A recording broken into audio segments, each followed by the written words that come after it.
So now we are down to my number one.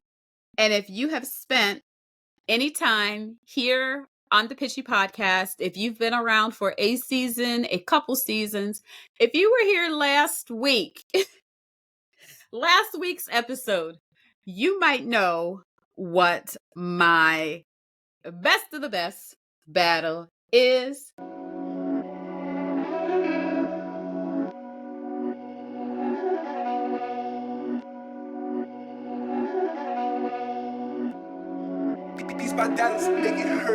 Hello and welcome to the Pitchy Podcast. My name is Stephanie.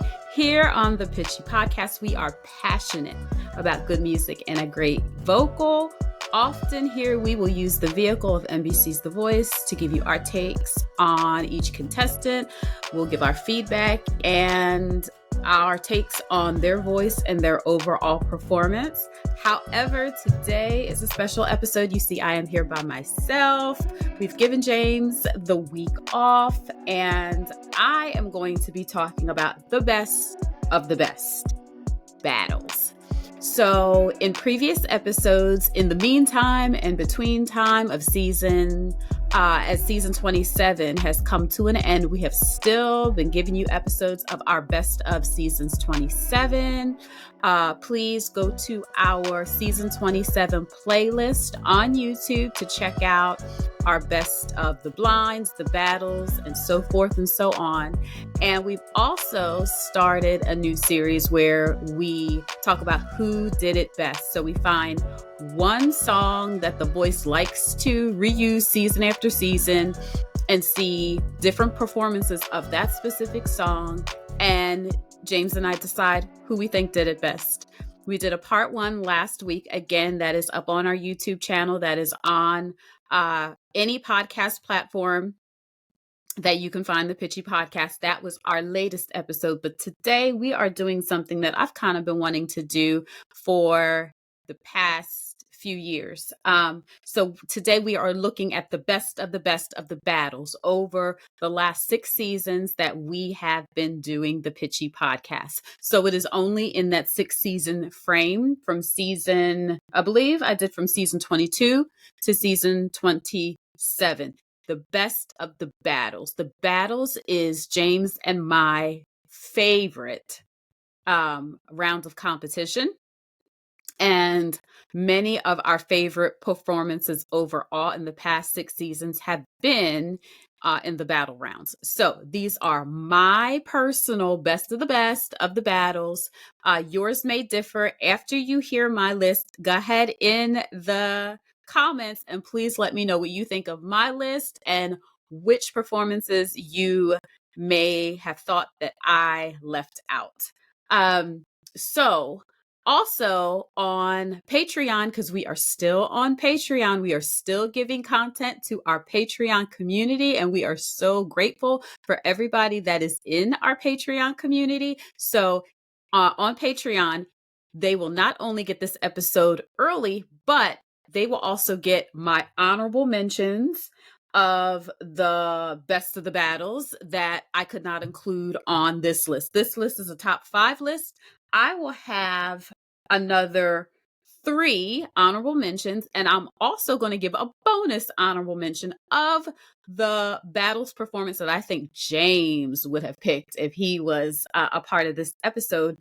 And I think next week, what I'm going to do, because I'm not sure if he's going to be able to listen to this episode, I'm going to have him guess what my best ofs were and see if he can get at least 3 out of 5. I think he can. But I think that'll be a part of our Patreon content in next week's episode, as well as some other things from that episode as well. We also do question and answer segments in our honorable mentions. Our Patreons are able to ask us any question that they want about The Voice, about music, and anything in between. And we answer that as a part of our Patreon content. So make sure that you join us on Patreon, and particularly when season 28 starts in late September. So back to this episode, best of the battles. Here are some of the things that I found ended up being my criteria as I picked these 5 performances.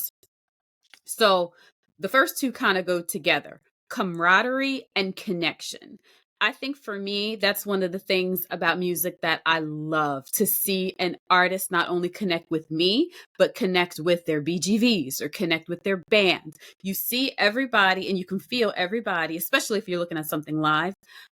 You see everybody pulling together and making the whole performance as a unit and creating something together, and you see how everybody is working together.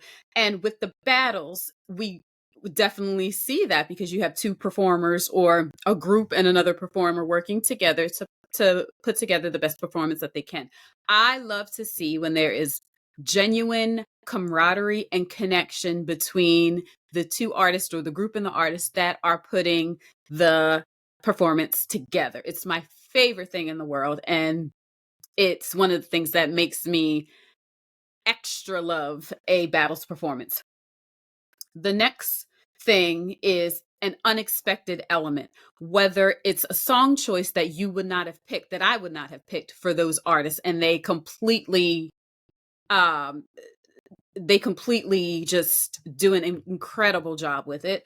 Or there's an instrumentation that is just different from the original song and is just so impressive.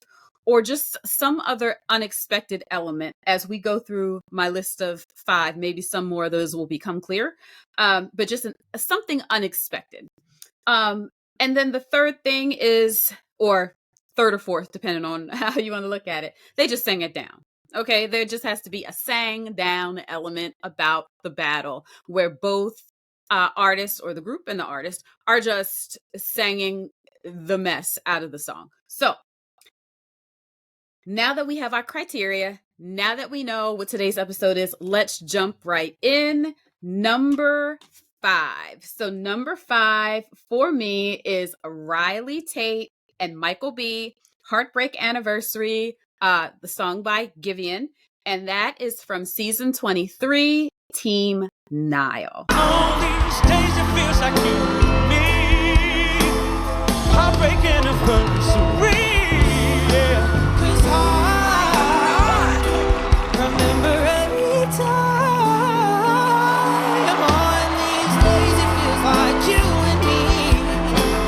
Heartbreak anniversary. Do you ever think of me? This is one of the ones where I remember where I was when I first saw. So this was the battle that I never saw coming. I probably would have put those two together. However, I never would have imagined that they would have chosen this beautiful kind of R&B-ish, in the R&B lane song, Heartbreak Anniversary. This was a Friday leak, meaning NBC's The Voice YouTube channel released this performance ahead of their Monday episode. They released it on the Friday before. And I remember watching it and just being like, and telling James, like, you have to watch this. Like, you hurry up. I don't know what you're doing right now, but you need to put everything down and watch this performance. This felt kind of like little brother and big brother singing together. Especially in their camaraderie. There was a point at the very end of the performance where Riley Tate was doing this incredible run, and Michael B literally shook like this, like, and then waved him down. And that right there is a moment that I will not soon forget, because it was just, I loved seeing the camaraderie, right? They sang the mess out of the song. Like, the way Michael B started it, just kind of he's got this very clean tone to his voice, a little theatrical. And then you get Riley Tate singing the next portion. And he's got this beautiful higher timbre to his voice and this vibrato that's just delicious. They start singing right before the chorus, and they're like bouncing with each other, like hyping each other up, and the energy, and it just kind of came out of nowhere. Like, that's what the music does, but their energy and their camaraderie just kind of came out of nowhere. And then from then on, the whole entire performance was just come on, Choice, come on, Choice, come on, Choice. Chance the Rapper was one of the coaches that season. And at one point, I forget, I think it was when Riley was singing, but it could have been either Michael B. or Riley. I'm not certain. But he was like, okay. Now, anytime you got that man saying, okay, you know you did something. This performance kind of became like, you know how there was the show called The Sing Off? This became the runoff. Like Michael B. and Riley were just taking turns doing these interesting, dynamic, unexpected runs. And it was just like, y'all hurting me. Y'all should have did a warning. There should have been a warning before this particular performance was put out, because I was not ready for all of the runs and all the come on choices. This performance was one of my favorites overall of that particular season, and season 23 was a very strong season, as you will see later on in my list. But this is one of the performances I definitely go back to watch. So that was my number 5. So my number 4 performance was Danny Joseph and Deion Jones. It's a Man's World by James Brown. This is from season 26, and they were on Team Reba.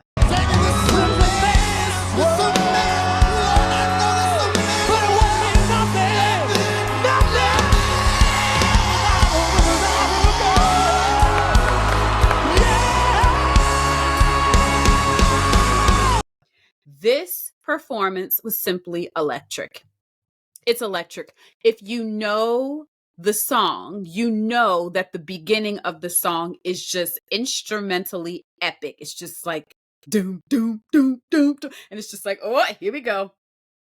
Not only was the instrumentation epic, the vocals were epic.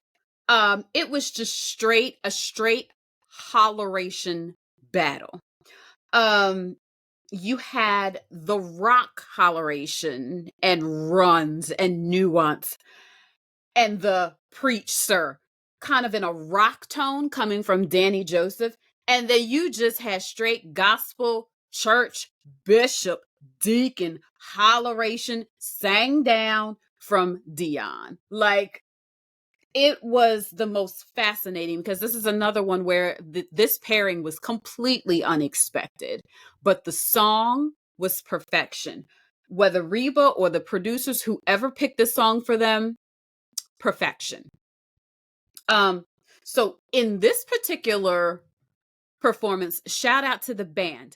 I do think that there were some string, meaning like violin, maybe cello, tracks along with what the actual live band was playing, but the sound that the band was producing was so epic as well that it just lent to the grandness of this performance.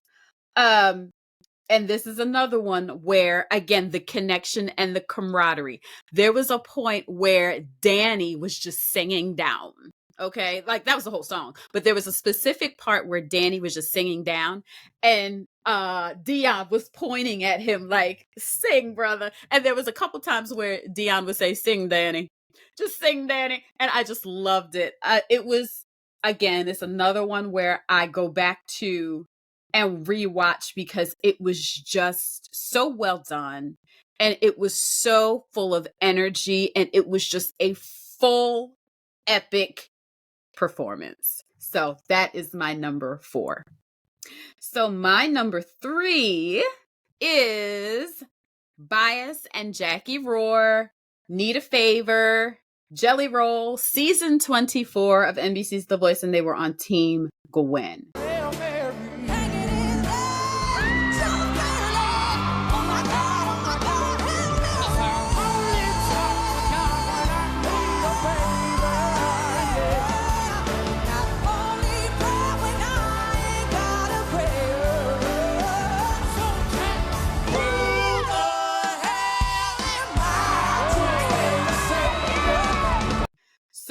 this one was like brother and sister singing in church. They've been singing all their lives. You see the connection. They both had these really cool, interesting, impactful, unique voices that are very unlike one another, but come together so well. And this one just was number one, sang down, but number two, they took me on to church. Took me to church. The first half of this song was very kind of in the pocket, right? Very much they were singing it down. They were they weren't doing their own thing, but it was like, okay, Jackie's part. Okay, Bias's part. Okay, we're going to come together to sing the chorus. And then that's when it happened. What happened? The snappage happened. There was a snappage alert, snappage alert, snappage alert. If you look at the video of this particular performance at 1:45, 1 minute and 45 seconds, you will see the snap occurred.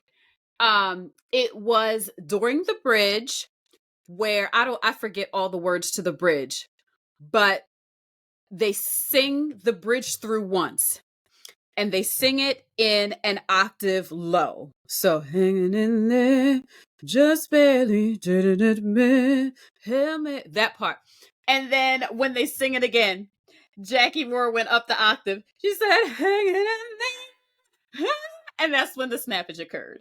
And then they sang into, they started singing the chorus and it was over. That's when it was over. I wrote in my notes that they just had a special sauce on their throat. Like it was just, the oil was spilling all over the stage. Like it was just so incredible. They were just, it became like a holleration contest and it became like a runoff, another runoff.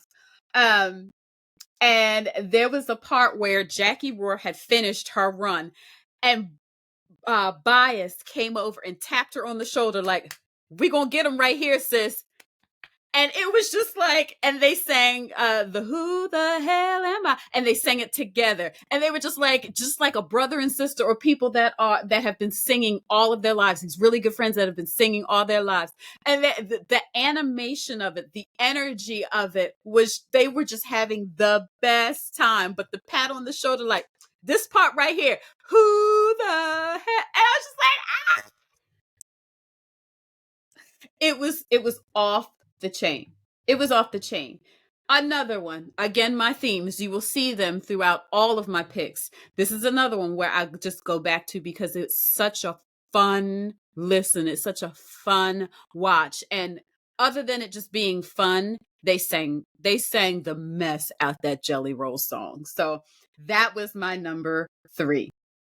So now we have song battle number 2, my number 2 pick.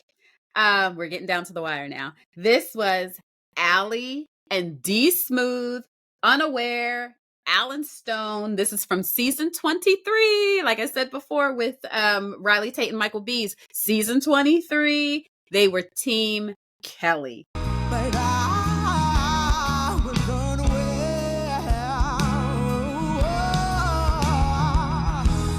But you say that you can, say that you can.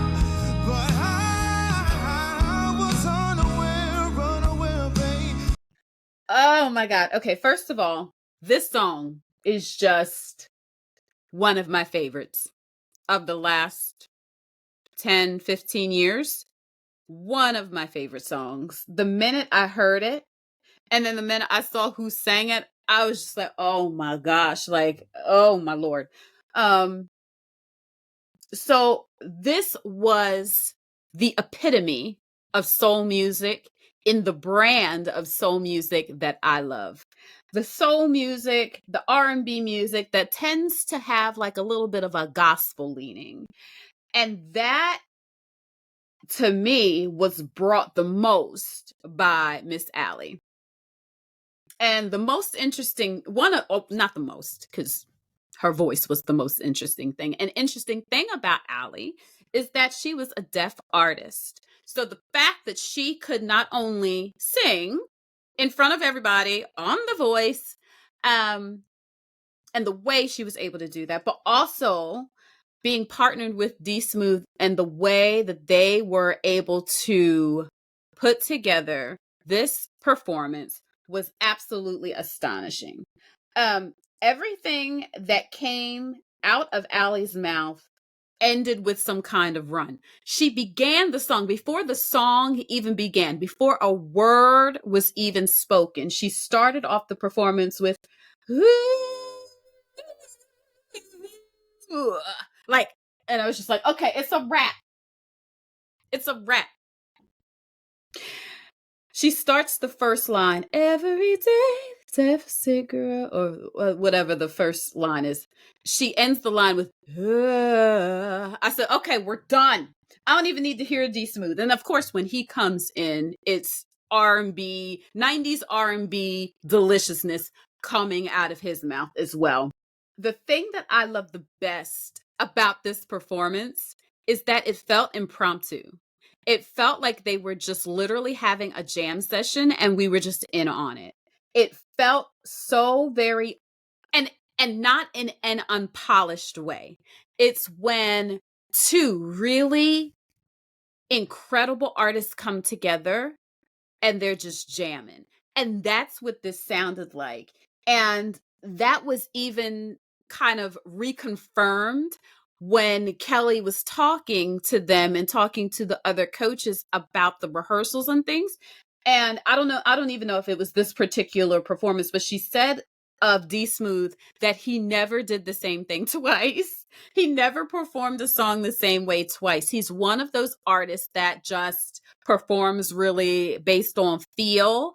And for him to be able to do that, and for Allie to be the perfect partner for him in that endeavor, you get this incredible performance that just felt like the best jam session we ever got to be a part of.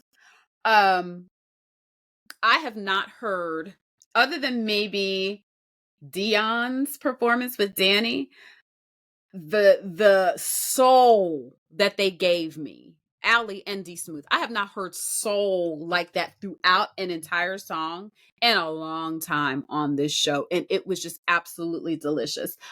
The way they were another grouping, another battle pairing that was just having a run off. Sometimes on their own, like one would run, another would run. But the most incredible thing, even in what felt like an impromptu way, they were running together. Like their runs would harmonize. And I'm like, what is really happening here? What is really going on that they are able to do this like that? And again, their connection together was so beautiful. There were a couple times during the song where D Smooth would actually reference Allie. He would say, like, Allie, you didn't tell me, or something like that. Like he would say her name. And just the connection as they were looking at each other and singing those choruses together and doing those runs together. It was so incredible. Like another one I go back to and listen to often because it just brings so much joy to my heart. It really does. So that is my number 2 battle of all time for the past 6 seasons that we have done our podcast. That is my number 2. So now we are down to my number 1. And if you have spent any time here on the Pitchy Podcast, if you've been around for a season, a couple seasons, if you were here last week, last week's episode, you might know what my best of the best battle is, has always been, will always be, and I don't know if their throne will ever be taken away. That is Devix and Sasha Hurtado, Electric Feel by MGMT, season 22, our very first season of the Pitchy Podcast, Team Camila. Your electric feel. I see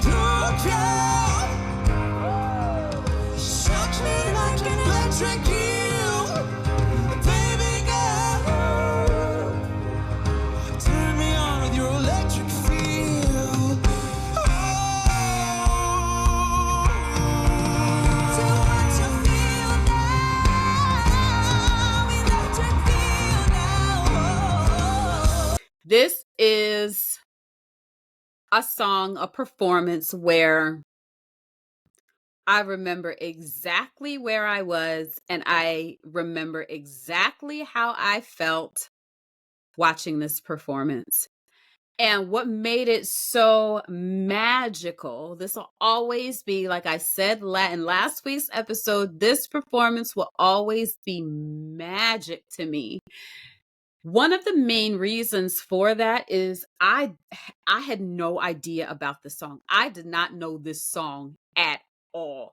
And usually that can be that can put me at a deficit when I'm listening to a performance if I don't know the song, because I spend some of my mental energy trying to figure out the song and whether I like it and what the song's saying and all that, which then prevents me from using all of that energy to um, listen to the vocals and watch the connection and all the rest because I already know the song. So, what made this so magical is that everything kind of happened all at once. I did not find myself having to figure out the song. I was just enjoying and being mesmerized by the experience of not only the interesting cadence of this song, it's one of the most interesting songs, even in its true form or its original form, because Sasha and Devix's version of this song is very different from the original. It's a little slower, it's a little more acousticy, but the feel is still there. The feel of the original is a little bit more upbeat, where the feel of Devix and Sasha's is a little bit more laid back. But the cadence and the rhythm of this song is so intriguing, coupled with Devix's voice, which is one of the most unique and indescribable male voices I have ever heard in my life.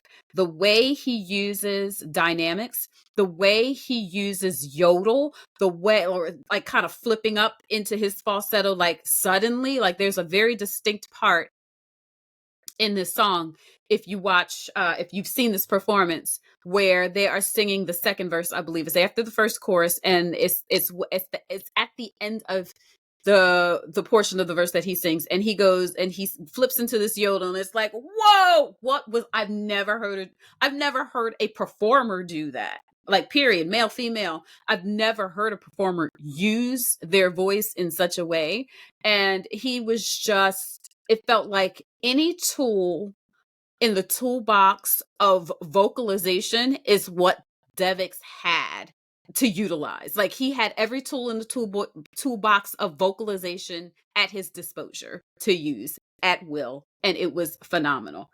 And then you have Sasha, who is just singing up there like she's on her fourth Grammy, and she's been singing forever. Like, her voice and her tone, especially in this song, reminded me a lot of Carrie Underwood.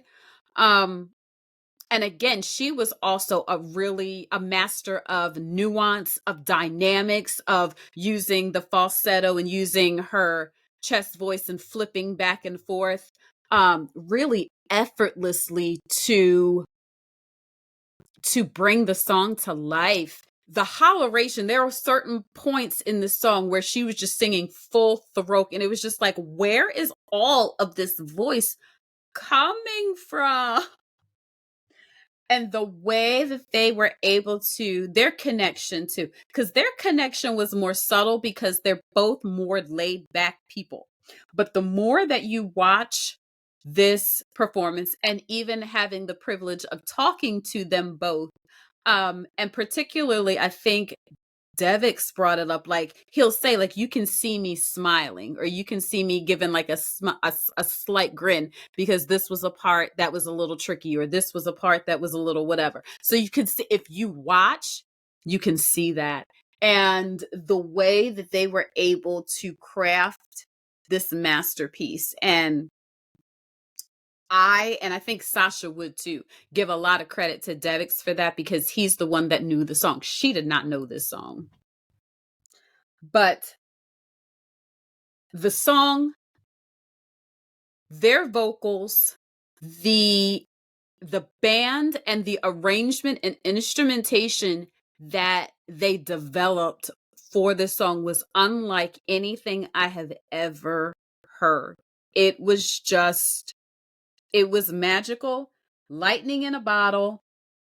Any of those kinds of words that you want to use, or phrases that you want to use for an experience like that, that's what this song is. That's what this performance is and will always be. And again, it's my number one, and I don't know if it will ever be dethroned. It has not yet. We've had, as you've seen from my list, and any of the other performances that you can think of, especially battle performances on this show, there have been some excellent ones. I'm going to name some more in our Patreon in just a second. But for me, this will always be it. This will always be it for me. Yeah. Okay, friends. So thank you so much for joining me. This has been a blast. It's been really fun going back and looking at some of these battles and talking about them again. Some of them, we've talked about them not so much in the distant past. Some of them I have not talked about in a long time, so it was a lot of fun. James will be joining us next week, so we look forward to getting back to our series of Who Did It Best, part 2. And we hope that you will join us next week as well. But for now, don't forget to follow and subscribe to the Pitchy Podcast on your favorite podcast platform. And while you're there, please rate us with 5 stars and a kind review so more friends can find us. And then go head over to YouTube. If you are not there already, search for the Pitchy Podcast. Please hit that subscribe button and hit that bell so you know when we drop a new video. Next, don't forget to head over to Instagram and TikTok. We are there at The Pitchy Podcast, and we are also on Blue Sky at thepitchypodcast.bsky.social for new episode alerts, episode clips, and so much more. And last, we are on Patreon. Just in case you did not know, I said it in the video a couple times, but we are on Patreon. I revealed 3 of my honorable mention best of the battles. I even revealed what I thought James might include as one of his best of the battles. So I hope that you will join us over at Patreon. Once our new season of NBC's The Voice starts up, we will have plenty of Patreon content to talk about then, but we have plenty of Patreon content now. Only $5 per month, and you will get content, at least 2 pieces of content, 1 or 2 pieces of content every week. In this meantime, in between time, certainly at least 2 pieces of content per week, every week, especially when the show is airing. We are so incredibly grateful for our Patreon community, and we hope that you join us. So thank you all again for joining me today. We will see you next week, and have a great day. Bye-bye.